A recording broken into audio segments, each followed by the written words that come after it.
The morning mist hung low over Windsor Castle as Catherine, the Princess of Wales, stood quietly at her bedroom window. Her fingers traced the cool glass while she watched the groundskeepers tend to the rose garden below.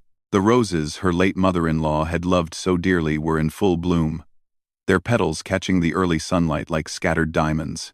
Catherine had been awake since 4 in the morning, unable to sleep as her mind wandered through memories and responsibilities that seemed to grow heavier with each passing day. William appeared in the doorway behind her, his footsteps soft against the polished wooden floor. Even after all these years of marriage, she could sense his presence without turning around. His reflection in the window showed the same tired lines around his eyes that she felt etched into her own face. The past few months had aged them both in ways that royal protocol and public appearances couldn't quite hide. "The children are asking questions again," William said quietly, moving to stand beside her.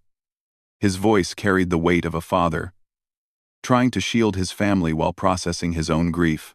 "George keeps wondering why we look so sad all the time, and Charlotte notices everything. She asked me yesterday if we were going to have to say goodbye to someone else soon." Catherine finally turned from the window, her blue eyes meeting his. The morning light revealed the careful composure she maintained for the world. But here, in their private moments, vulnerability showed through the cracks. "We need to find a way to explain this to them without taking away their sense of security. They've already been through so much change." The couple had been navigating an impossible balance between their roles as senior members of the royal family and their desire to protect their children from the harsh realities that came with their birthright. Every public appearance required careful orchestration. Every statement weighed against potential consequences. Every emotion filtered through the lens of duty and tradition. William moved closer to his wife, his hand finding hers in the gentle way that had become their silent language over the years. "I've been thinking about what my grandmother would say about all this. She always managed to find strength even in the darkest moments. Remember how she handled everything with such grace, even when her own heart was breaking." Catherine squeezed his hand, drawing comfort from his touch. The mention of Queen Elizabeth brought both solace and sadness. Her wisdom and example had been their guiding light through countless challenges. And now they found themselves facing their most difficult test without her steady presence to anchor them. "She taught us that showing emotion isn't weakness, it's humanity," Catherine replied, her voice soft but determined. "The people need to see that we're real, that we feel lost just like they do. But they also need to see that we can carry on, that we can find hope even in the hardest times." The palace was beginning to stir around them as staff prepared for another day of carefully choreographed public duties. Somewhere in the distance, they could hear the familiar sounds of their children getting ready for school, their voices a reminder of the normal life they tried to maintain within the extraordinary circumstances of their position.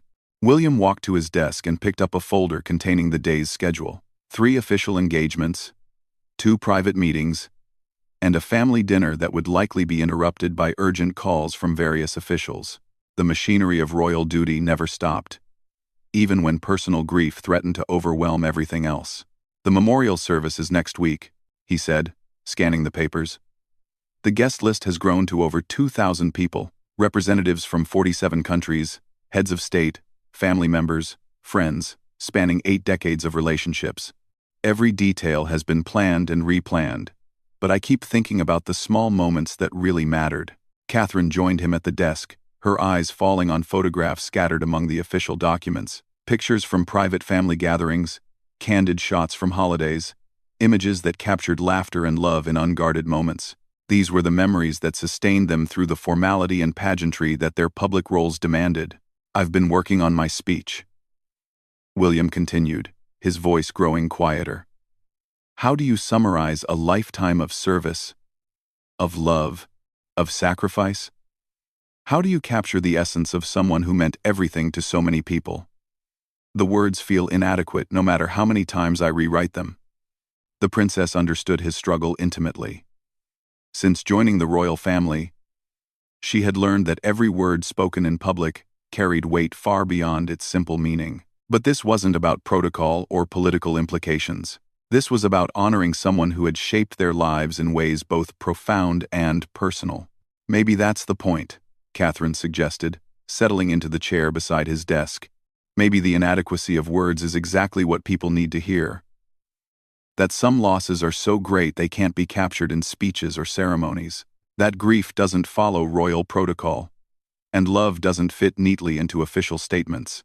Outside, the sound of London waking up filtered through the windows. Cars moving along the streets, people beginning their daily routines, life continuing its relentless forward motion despite the profound changes that had shaken the very foundation of the monarchy. The contrast between private sorrow and public expectation had never felt more stark. William set down the folder and turned to face his wife completely. In her eyes, he saw the same mixture of determination and vulnerability that he felt in his own heart. They had become partners not just in marriage, but in carrying a burden that few people could truly understand. The weight of tradition, the expectations of an entire nation, the responsibility of setting an example for their children and the world. "I keep thinking about what legacy we're creating for George, Charlotte, and Louis," he said. "Not just the official legacy of duty and service, but the human legacy of how we handle heartbreak, how we support each other, how we show strength without hiding our humanity." Catherine reached out and touched his cheek, a gesture of tenderness that had remained unchanged through all the formal training and public scrutiny. "We show them that love doesn't end with goodbye, that the people who shape us continue to guide us, even when they're no longer physically present. That being royal doesn't mean being perfect. It means being present for others when they need us most." The morning sun had risen higher now, casting warm light across the room and illuminating the delicate balance they had learned to maintain. Between private grief and public duty, between personal needs and royal obligations, between the desire to retreat and the necessity to lead, they had become masters of existing in multiple worlds simultaneously, never quite belonging fully to any one of them. As they prepared to face another day of carefully managed appearances and behind-the-scenes crisis management, both William and Catherine carried with them the lessons learned from those who had walked this path before them. The knowledge that strength could coexist with sorrow, that dignity could accommodate genuine emotion, and that the most powerful royal duty was simply being authentically human in moments when the world was watching. The black sedan moved smoothly through the streets of London, its tinted windows providing a momentary shield from the crowds that had gathered along every corner. Catherine sat quietly beside William, her hands folded carefully in her lap, watching the sea of faces that lined their route. Some people held flowers, others small signs with messages of support, and many simply stood in respectful silence, their presence a testament to the profound impact of the loss they all shared. "Look at them all," Catherine whispered, her voice filled with wonder and sadness. "Every face tells a story of how she touched their lives. Some of these people have been waiting here since dawn, just to be part of this moment." William followed her gaze, seeing elderly women who reminded him of his grandmother, young families teaching their children about history in real time, veterans standing at attention despite their age and infirmity. The diversity of the crowd spoke to something larger than royal protocol or ceremonial tradition. These people had come to witness the end of an era, to say goodbye to someone who had been a constant presence in their lives for decades. The car passed a group of schoolchildren who had been given permission to leave classes for this historic day. They waved small flags with the same enthusiasm they might show at a sports event, not fully understanding the solemnity of the occasion but sensing its importance. Catherine found herself smiling despite the circumstances, remembering her own children's innocent questions about why everyone seemed so sad lately. "George asked me this morning if heaven has corgis," William said, apparently following a similar train of thought. "I told him I was absolutely certain it does, and that they're probably the best-behaved corgis in any realm." The gentle humor provided a brief respite from the overwhelming emotions of the day. They had learned, through years of public service, that laughter could coexist with grief, that finding moments of lightness didn't diminish the depth of loss. Their children had become unexpected teachers in this regard, showing them how to hold joy and sadness in the same heart. As they approached Westminster Abbey, the magnitude of the event became even more apparent. Thousands of people filled every available space, their faces turned toward the ancient building where history had been made and witnessed for nearly 1,000 years. Television cameras from around the world captured every angle, ready to broadcast this moment to millions of viewers who couldn't be physically present. but still wanted to share in the collective goodbye. Catherine adjusted the black coat she had chosen for the occasion, a piece that struck the careful balance between mourning attire and the dignity expected of her position. Every detail of their appearance had been considered and reconsidered, not out of vanity but out of respect for the significance of the day and the people who would find comfort or meaning in those details. "Are you ready?" William asked as their car came to a stop outside the Abbey. Through the windows, they could see the carefully orchestrated choreography of officials, security personnel, and media representatives that would guide every moment of the next few hours. Catherine took a deep breath, drawing on reserves of strength she had developed through years of navigating public grief while maintaining private composure. "As ready as anyone can be for something like this. We'll get through it together, just like we always do." The door opened, and immediately they were enveloped in the controlled chaos of a royal event. The sounds of the crowd, the clicking of camera shutters, the quiet directions from protocol officers blended into a familiar symphony of public duty. They moved with practiced grace, acknowledging the crowd with subtle nods and brief smiles that conveyed gratitude for the outpouring of support.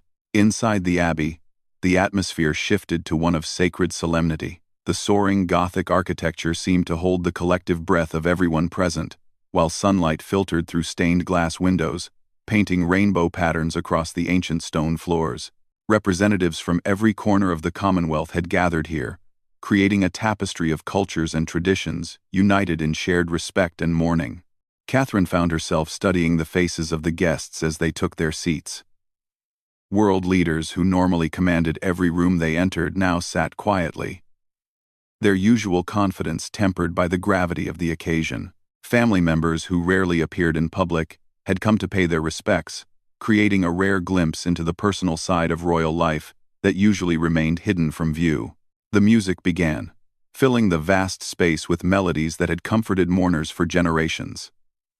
Catherine felt William's hand find hers, a small gesture that anchored them both in the surreal experience of grieving so publicly. They had attended many state functions together, but nothing had prepared them for the unique challenge of processing personal loss while serving as representatives of an entire nation's grief. When William stood to deliver his eulogy, Catherine watched from her seat with a mixture of pride and protectiveness. She knew how much he had struggled with the speech, how many nights he had spent trying to capture the essence of someone who had been simultaneously his grandmother and his queen. The weight of speaking for an entire family, an entire nation, showed in the careful way he approached the lectern. His words, when they came, were simple but profound. He spoke not of royal protocol or constitutional duty, but of a woman who had taught him the meaning of service through her own example. He shared memories that revealed the person behind the crown, the grandmother who had worried about his happiness, the mentor who had prepared him for responsibilities he hadn't always wanted to accept. Catherine felt tears she had been holding back for weeks finally begin to fall, as William spoke about lessons learned through quiet conversations and shared moments away from public scrutiny. This was the side of royal life that the public rarely saw, the deeply personal relationships that sustained the individuals behind the institutional roles. When he returned to his seat, Catherine squeezed his hand in silent communication that conveyed everything words couldn't express: pride in his courage, gratitude for his vulnerability, love for the man who had learned to balance strength with tenderness under the most difficult circumstances. The service continued with readings and hymns that had been chosen for their personal significance as much as their traditional importance. Each element had been selected to honor not just a monarch, but a mother, grandmother, and great-grandmother who had shaped multiple generations through her example of quiet strength and unwavering dedication. As the final notes of the last hymn faded into silence, Catherine realized that this ceremony was not just an ending, but a transition. The formal goodbye to an era, yes, but also the public acknowledgement of their own readiness to carry forward the values and traditions they had inherited. The weight of that responsibility felt both daunting and somehow comforting. The procession out of the Abbey moved with the same careful dignity that had marked their entrance, but now there was a sense of completion, of having honored the past while stepping courageously into an uncertain future. The crowds that had waited throughout the ceremony still filled the streets, their presence a reminder that they were not alone in this journey of grief and renewal. Back in the car, As they made their way to the private family gathering that would follow the public ceremony, Catherine and William sat in comfortable silence. They had fulfilled their duty to the nation and the Commonwealth, but now they could simply be family members saying their own personal goodbyes, away from cameras and protocol, and the weight of representing anyone other than themselves. The private reception at Windsor Castle felt like stepping into a different world entirely. Away from the cameras and formal protocols of the morning ceremony, family members and close friends gathered in the familiar rooms where countless personal moments had been shared over the decades. Catherine moved through the space, greeting relatives she hadn't seen in months, sharing quiet conversations that felt both deeply personal and strangely surreal. The contrast between public and private grief struck her repeatedly throughout the afternoon. Here, people could speak freely about memories that would never make it into official biographies. Stories about Christmas mornings filled with laughter, quiet advice given during private walks, moments of unexpected humor that had lightened even the most serious occasions. These were the memories that would sustain them through the difficult days ahead. William stood near the windows overlooking the garden, surrounded by cousins and family friends who had known him since childhood. Catherine watched him navigate the delicate balance between being the future king, who had just delivered a nationally televised eulogy, and simply being a grandson, saying goodbye to someone who had loved him unconditionally. The way he moved between these roles spoke to skills he had been developing his entire life. "She would have loved seeing everyone together like this," said Margaret, an elderly family friend, who had known the Queen for over 50 years. Even at the saddest occasions, she always found joy in having family around her. She used to say that the best part of any royal event was the private time afterward, when everyone could just be themselves. Catherine nodded, remembering similar sentiments expressed during her own integration into the family. The Queen had made it clear that while public duty was paramount, the relationships between family members were what made those duties bearable. The support system they provided for each other was essential for maintaining the strength needed to serve others. The children moved through the reception with the adaptability that had become their hallmark. George engaged in serious conversations with relatives about football and school, while Charlotte charmed everyone with her observations about the day's events. Louis, still young enough to be mostly oblivious to the deeper significance of the occasion, provided moments of lightness that everyone seemed to need. Granny Great would have enjoyed watching Louis try to convince everyone that he should be allowed to have cake for dinner, Catherine murmured to William when they found themselves standing together for a moment. She always had such a soft spot for children being children, even in the most formal circumstances. William smiled at the memory, recalling countless family gatherings where his grandmother had quietly intervened to ensure that the youngest members of the family weren't overwhelmed by the expectations that came with their positions. Her ability to maintain protocol while still nurturing the individual needs of each child had been one of her greatest gifts as both a monarch and a matriarch. As the afternoon progressed, Catherine found herself in conversation with other family members who were processing their own complex relationships with grief, duty, and public expectation. The wives and husbands who had married into the family shared a particular understanding of what it meant to navigate personal loss while maintaining the composure expected of their public roles. "The hardest part," confided Sarah, a cousin's wife who had been part of the family for nearly 2 decades, "is knowing that your grief belongs to everyone else too. People you've never met feel entitled to comment on how you're handling it, whether you're showing too much emotion or too little, whether you're honoring her memory properly. It's exhausting." Catherine understood this sentiment intimately. Every appearance since the Queen's passing had been analyzed and interpreted by countless observers, each looking for signs of how the family was coping. The pressure to grieve in a way that satisfied public expectations, while still processing genuine personal loss, had created a complicated emotional landscape that few people could truly comprehend. Later in the evening, after most of the guests had departed, the immediate family gathered in one of the smaller sitting rooms that had been the Queen's personal favorite. The informal atmosphere allowed for the kind of honest conversation that had been impossible during the day's more structured events.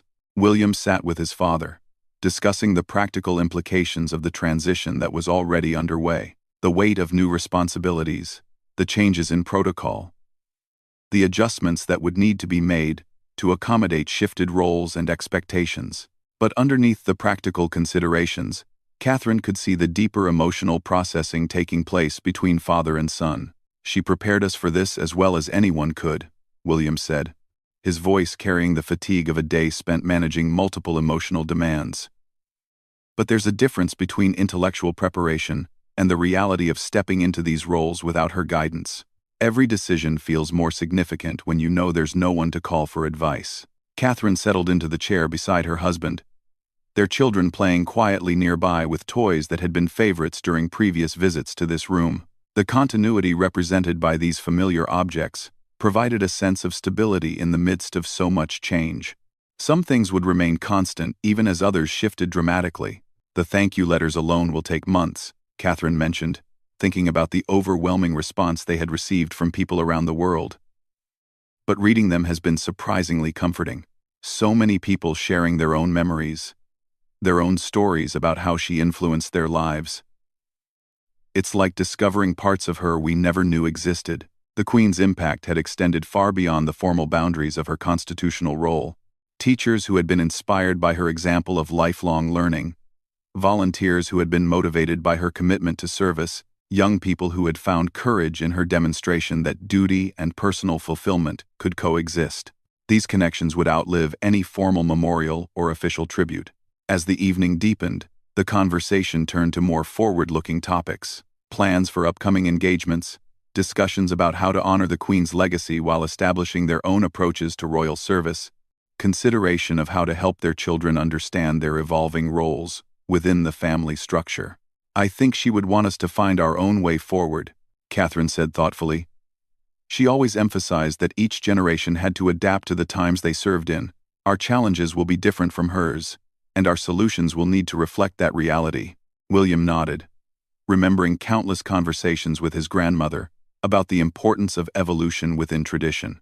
She had managed to modernize many aspects of royal life while maintaining its essential dignity and purpose. The task now fell to them, to continue that careful balance between honoring the past and embracing necessary changes. The children had begun to show signs of tiredness, and Catherine realized that this long day was finally drawing to a close. Tomorrow would bring new responsibilities, different challenges, and the ongoing work of moving forward while carrying the lessons and love they had inherited. As they prepared to leave Windsor Castle, Catherine took one last look around the rooms that had witnessed so much history, both public and private. The walls seemed to hold the echoes of conversations spanning decades, the accumulated wisdom of generations who had walked this same path of service and sacrifice. "Are you ready for what comes next?" William asked, as they gathered their children and prepared for the journey home. Catherine considered the question seriously. Ready seemed like too strong a word for the overwhelming responsibility that lay ahead. But prepared, supported, and committed to honoring both the legacy they had inherited and the love that would sustain them through whatever challenges awaited. Those felt more accurate. "We'll learn as we go," she replied, echoing something the Queen had once told her during a particularly difficult period of public scrutiny. "And we'll do it together, as a family." That's what she would have wanted, and that's what will make us strong enough for whatever comes next. The car pulled away from Windsor Castle as the sun set behind them, carrying them toward a future that would be shaped by everything they had learned from the woman they had said goodbye to today. The grief would continue, would soften and change, but never completely disappear. But alongside it would be the strength, wisdom, and love that had been her greatest gifts to them. Treasures that would guide them through all the challenges and joys that lay ahead.